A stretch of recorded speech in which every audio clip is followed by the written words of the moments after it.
प्रिय छात्रों, नमः संस्कृताय।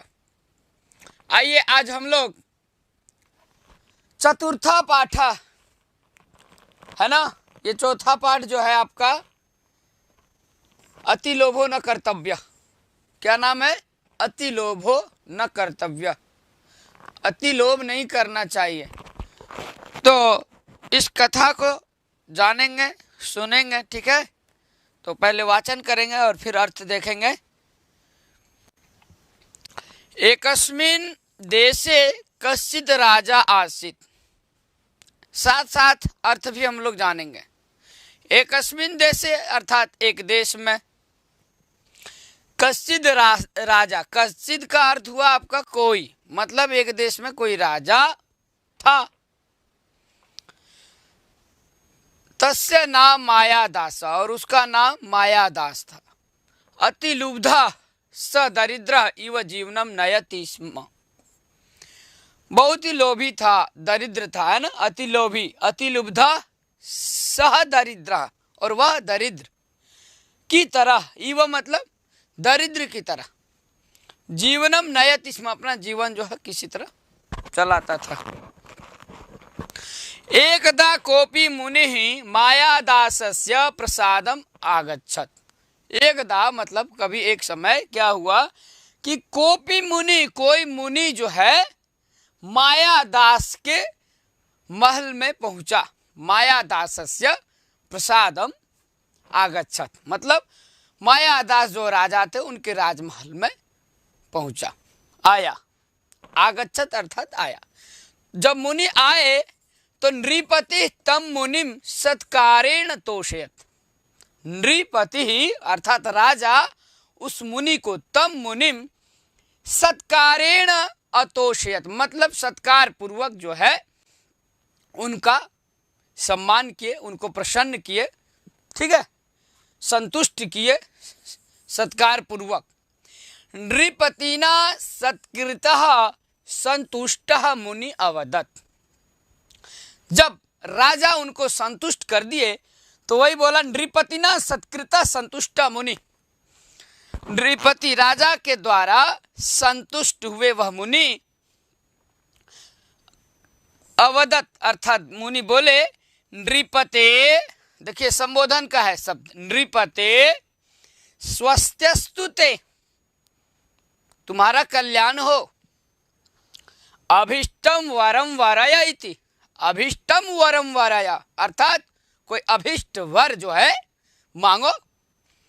मुनि नैवम उक्तः सह भूपति लोभेन प्रेरितः वरम आयाच।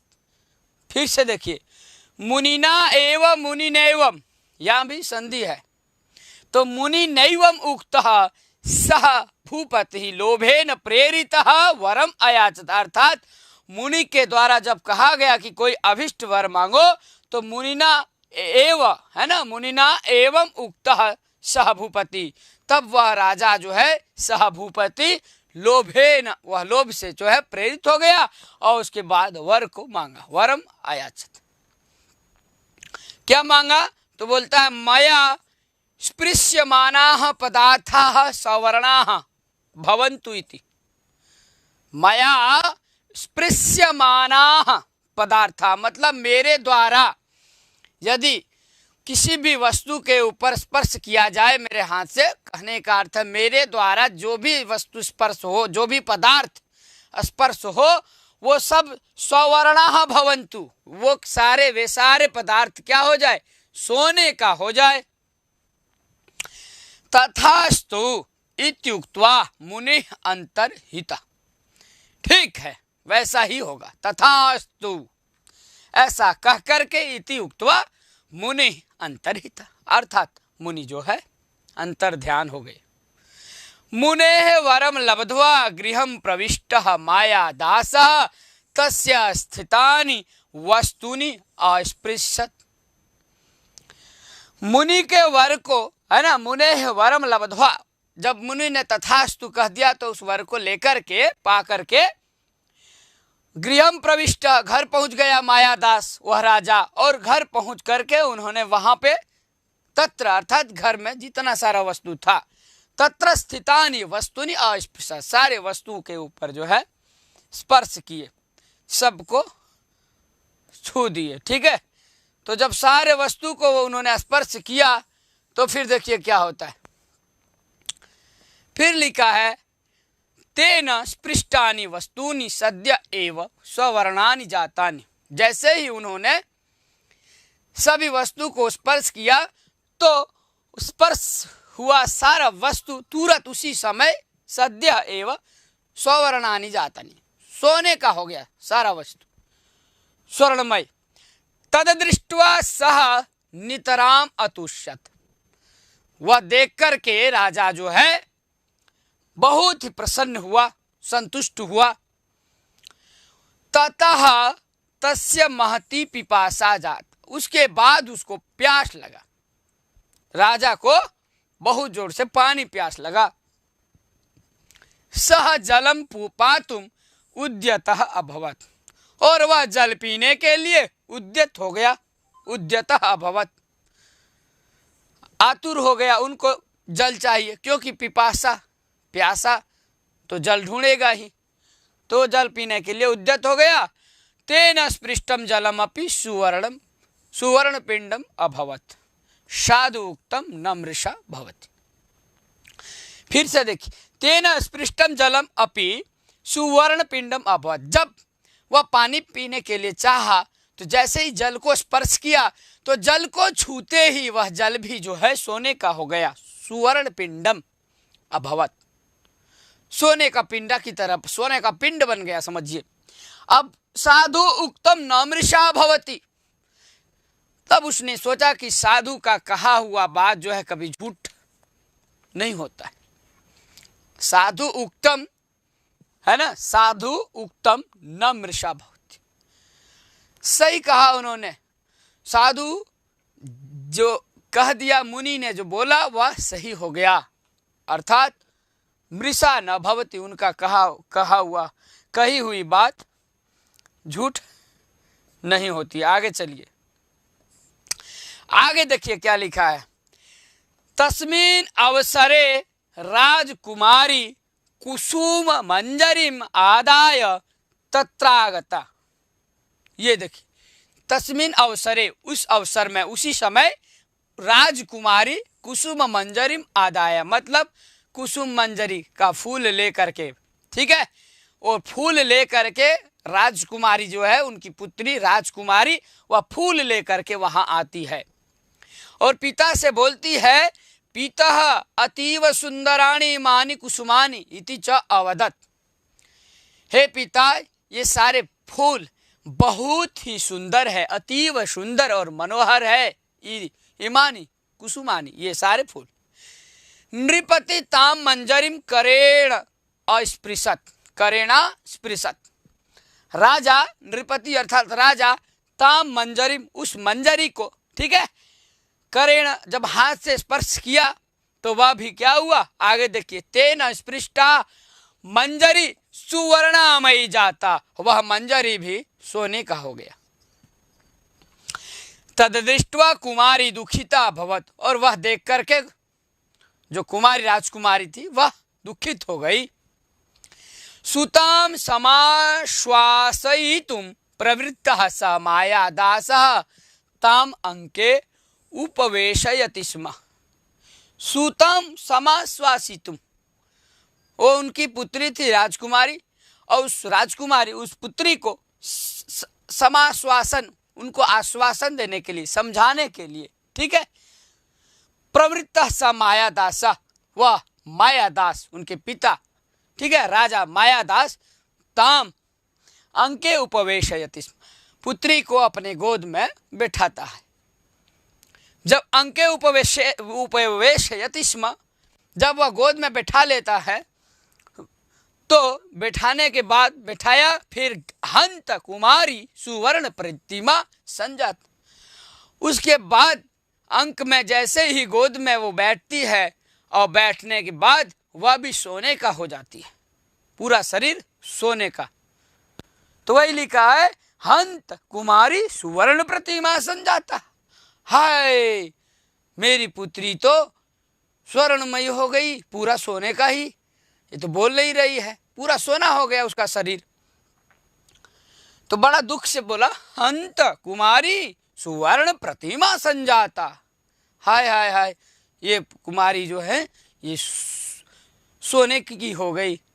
अब आगे देखिए, माया दासा शोके न उच्च व्यलपत।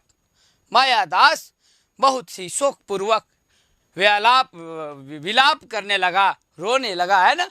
माया दास शोके न उच्च, जोर जोर से वह माया दास, वह राजा विलाप करने लगा, व्यलपत। तदा भाग्यात् स एव मुनि नृपते पुरतः प्रत्यक्षम अभवत। तब जो है भाग्य से वही मुनि राजा के सामने आया, प्रत्यक्ष। उसी समय जो मुनि जो है उस राजा के पास आए, और जब राजा के प्रत्यक्ष सामने आए तो मायादास तम प्रणम्य, मायादास वह राजा उनको प्रणाम करके, मुनि को, तम अर्थात मुनि, मायादास मुनि को प्रणाम करके, महर्षि कृपया दत्तम वरम निवर्तयतु। क्या बोलता है कि महर्षि कृपया दत्तम वरम निवर्तयतु, अर्थात जो दिया हुआ वर है उसको आप लौटा लो, उसको वापस करो, लौटाओ, निवर्तयतु, लौटा लीजिए। इयं कुमारी मम जीवितम स्यात् इति न्यवेदयत्। यह कुमारी, यह मेरी पुत्री जो कुमारी है, राजकुमारी, यह कुमारी मम जीवितम स्यात्, अर्थात मेरा पुत्री जीवित होनी चाहिए, ऐसा वह जो है निवेदन करता है। किससे? मुनि से। राजा, मेरी पुत्री या कुमारी जो है जीवित हो, जिंदा हो जाए, है ना, जीवित हो जाए, ऐसा निवेदन वो करते हैं। किसके सामने? तो महर्षि के सामने। तब महर्षि क्या बोलते हैं, सुनिए। महर्षि अवदत, मुनि बोले, ऋषि बोले क्या? मायादास त्वया सुवर्णस्य महत्वम गणितम। संबोधन का प्रयोग है, मायादास त्वया सुवर्णस्य महत्वम गणितम, अर्थात आप उस सोने का महत्व को समझ गए, समझ में आ गया। वस्तुतः तत्तुच्छम, वस्तुतः वह तो तुच्छ है, जिसको आप सोना समझ रहे हैं। जो आप वर मांगे बहुत ही शीघ्रता पूर्वक कि हमें जो जो जहाँ जहाँ मेरा स्पर्श हो जाए हाथ से वो सब सोने का हो जाए, तो आप सोने का महत्व को समझ गए। त्वया सुवर्णस्य महत्वम गणितम, वस्तुतः तत्तुच्छम, वस्तुतः वह क्या है? तुच्छ है। उद्यानात् जलम आनय, उसके बाद जो है बोले कि जाओ उद्यान से, बगीचे से जल लाओ। तेन जलेन सिक्तानि वस्तुनि पूर्वाम अवस्थाम प्राप्स्यन्ति। जाओ जल लाओ, और उसी जल से जब आप सिंचन करोगे तो सिंचन करने के बाद सारे वस्तु, सिक्तानि वस्तुनि, वो पूर्व अवस्था को प्राप्त हो जाएंगे। पहले जैसा था वैसा ही हो जाएगा। ऐसा सुन करके इत्युक्त्वा मुनि, ऐसा कह करके मुनि तत्र तत्र एव अंतर्हिता, तत्रेवा अंतर्हिता, वहीं पर उसी समय जो है मुनि अंतर ध्यान हो गए। मायादास उद्यानात् जलम आनयत, मायादास उद्यानात् जलम आनयत, मतलब मायादास जो है उद्यान से, बगीचे से क्या लाया? जल को लाया। जलम आनयत, जब जल लाए तो तेन जलेन सिक्तानि सवर्णानि वस्तुनि स्वाम प्रकृतिम प्राप्तानि। हाँ, राजकुमारी अपि मंदम मंदम हसंती पितु मानस समेत मान समतोषयत। फिर से एक बार देखते हैं कि देखिए, जब बोला जल लाइए उद्यान से मुनि ने, और मुनि के बोलने के बाद फिर कहा मुनि ने कि तेन जलेन सिक्तानि वस्तुनि पूर्वम अवस्थाम प्राप्स्यन्ति, अर्थात जब आप उस जल से सिंचन करेंगे तब क्या होगा कि सारी वस्तु जो है वही पूर्व पहली जो अवस्था है उस अवस्था में हो जाएगा सिंचन करने के बाद। ऐसा कह करके मुनि जब अंतर ध्यान हो गए तो मायादास जो है बगीचे से जल लाया और उस जल से तेन जलेन सिक्तानि सवर्णानि वस्तुनि स्वाम प्रकृति प्राप्तानि, अर्थात जब जल छीट दिए तो वो सींचे हुए जल के द्वारा फिर जो है वही सारे वस्तु पूर्व अवस्था को प्राप्त हुआ, जैसा था वैसा। राजकुमारी जो है वह राजकुमारी अपि तो हो गया राजकुमारी अपि मंदम हसंती, अर्थात धीरे धीरे हंसती हुई जो है पितु मान समतोषित, मतलब पिता को संतुष्ट पहुंचाई। कहने का अर्थ है जब वह राजकुमारी जीवित हो गई तो पिता प्रसन्न हो गए। फिर सत्यम उक्तम, सत्य ही कहा है, सत्य ही कहा गया है। क्या कहा गया है? तो अति लोभो न कर्तव्य, अर्थात अति लोभ नहीं करना चाहिए। तु दुखस्य कारणम, लोभ ही जो है दुख का कारण है, मनुष्य के दुख का जो कारण है लोभ, इसीलिए अति लोभ नहीं करना चाहिए। और कथा का भी नाम क्या है? अति लोभो न कर्तव्य सतु दुखस्य कारणम। तो मेरे प्यारे छात्रों, आप लोग दुख का कारण समझ गए होंगे, तो आप जहाँ भी रहें स्वस्थ रहें, व्यस्त रहें, मस्त रहें और जब एक दूसरे से मिलें नमः संस्कृताय बोलें। आज के लिए इतना ही। यदि आपको यह कथा अच्छा लगे वीडियो को लाइक, सब्सक्राइब और शेयर जरूर करें। नमः संस्कृताय।